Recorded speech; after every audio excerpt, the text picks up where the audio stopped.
आज मैं एक कहानी कहने जा रहा हूँ जो कि कहानी गांव से जुड़ा हुआ है। कहानी इस प्रकार है, किसी गांव में दो भाई रहते थे।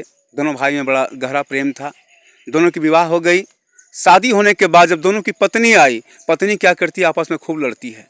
अब दोनों भाई देख लेता है कि साथ में गुजारा नहीं होगा। दोनों भाई ने विचार किया कि भाई ऐसा करो, हम लोग अलग हो जाते हैं लेकिन प्रेम बना हुआ रहेगा। और दोनों भाई अलग होने के लिए फैसला ले लिया। क्या था कि दोनों भाई का ज़मीन दो गांव में था। तो दोनों विचार किया कि एक गांव में मैं रह लूँगा, दूसरे गांव में तुम रह लेना। तो दोनों भाई अलग अलग हो जाता है।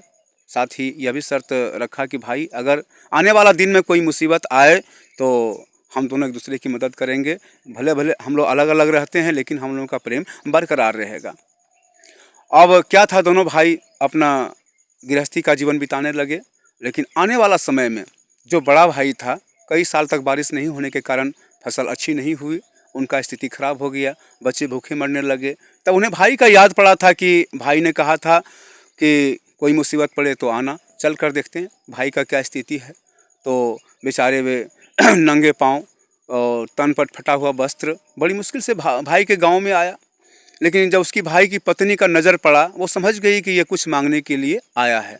अब वो क्या करती है कि एक सूप में थोड़ा सा मसूर निकाली और रोने लगी, छाती पीट पीट करके कि हाय मुसीबत, जब से मैं इस घर में आई हूँ कभी सुख नहीं मिला, हमेशा मुसीबत पड़ते रहता है। आज का ये मुसीबत है, मेरे बड़े भाई आ गए और ये मुसीबत है। घर में जो जाता था, भैया जाता पत्थर का बना हुआ रहता था, उसमें खासकर लोग गेहूँ पीसते थे और दाल तैयार करते थे। तो वही वो रो रही है कि जो जाता था आज चूहा लेकर भाग गया, भैया आ गए, मैं कैसे इनको खिलाऊं। अब ये सोच करके तो भैया सोचते हैं कि अब तो बड़ा मुश्किल है, मेरे घर में मुसीबत है लेकिन मैं देख रहा हूँ कि मुझसे बढ़कर इनका मुसीबत है। बेचारे वे लौट गए। बड़ी दुखी मन से लौट रहे थे। रास्ते में छोटा भाई मिल जाता है। तो बोले भैया ये हालचाल की हालचाल। तो उनका सारा दोनों में बातचीत हुआ कि भाई मैं क्या बताऊं, अरे मेरा तो स्थिति थोड़ा सा ख़राब है लेकिन मैंने देखा कि तुम्हारा स्थिति मुझसे भी ख़राब है। बोला क्या हुआ? बोला मैं घर पर गया था लेकिन तुम्हारी पत्नी रो रही थी, आज तुम्हारे घर में घटना घटा। जो जाता था गेहूँ पिसने वाला वो चूहा लेकर भाग गया बिल में, तो मैं तो लौट आया। बोला अच्छा भैया आप जाइए, रात भर किसी तरह से गुजारा कीजिए, कल मैं कुछ सोचता हूँ। और वह पहुंचा घर और मुंह लटका कर बैठ गया। पत्नी सोच रही क्या बात है, आप बहुत निराश हैं। तो वो कहता है मैं क्या बताऊं, मैं तो रास्ते से लौट रहा था लेकिन तुम्हारे नैहर का एक आदमी मिला, उसने संदेश दिया कि तुम्हारे नैहर में आग लग गई। और आग लगने से कई मवेशी जल गए, कई बकरियां जल गए और कपड़ा लता अनाज पानी सब कुछ जल गया और तुम्हारे नैहर में लोग बेघर हो गए।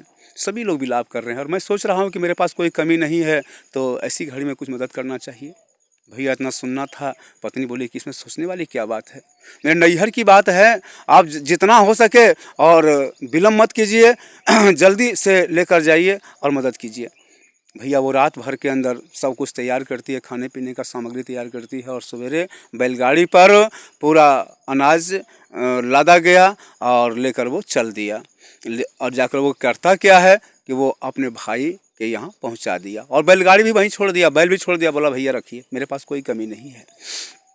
लौटा फिर लौटने के बाद उसका मुंह सूखा हुआ था। पत्नी पूछती है जी क्या सब हालचाल ठीक ठाक है, माँ ठीक है, पिताजी ठीक हैं और भाई ठीक है, भौजाई ठीक है, सारे परिवार के लोग सही सलामत तो है? बोला अरे मैं क्या बताऊं, ये दुखी मन से कहता मैं क्या बताऊं, जब मैं रास्ते में जा रहा था और जाने के दरमियान थोड़ा सा मुझे पेशाब लगा और जैसे लघु शंका करने के लिए मैं गाड़ी से नीचे उतरा, उतने देर में क्या होता है कि एक चील ऊपर से आई और बैलगाड़ी लेकर उड़ गई। अब तो बैलगाड़ी भी चला गया, अनाज भी चला गया, मैं वहाँ गया ही नहीं। औरत लड़ने लगी। बोला ये क्या तमाशा है, चील छोटी सी होती है और वो बैलगाड़ी लेकर कैसे उड़ सकता है? तब उसने डांटा उसे।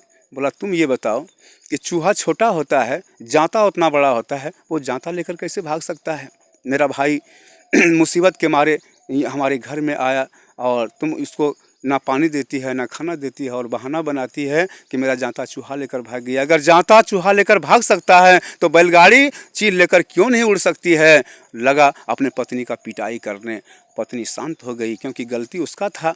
तो भाई मेरे कहने का मतलब ये है कि भाई का जन्म एक ही माँ के पेट से होता है और पत्नी तो अलग अलग जगह से आती है, उसमें कभी बनाव रहेगा भी नहीं, लेकिन भाई अलग अलग रहें कोई बात नहीं हो, लेकिन प्रेम बरकरार रहे और मुसीबत पड़े एक दूसरे की मदद करने का प्रयास करें। जय हिंद, जय भारत।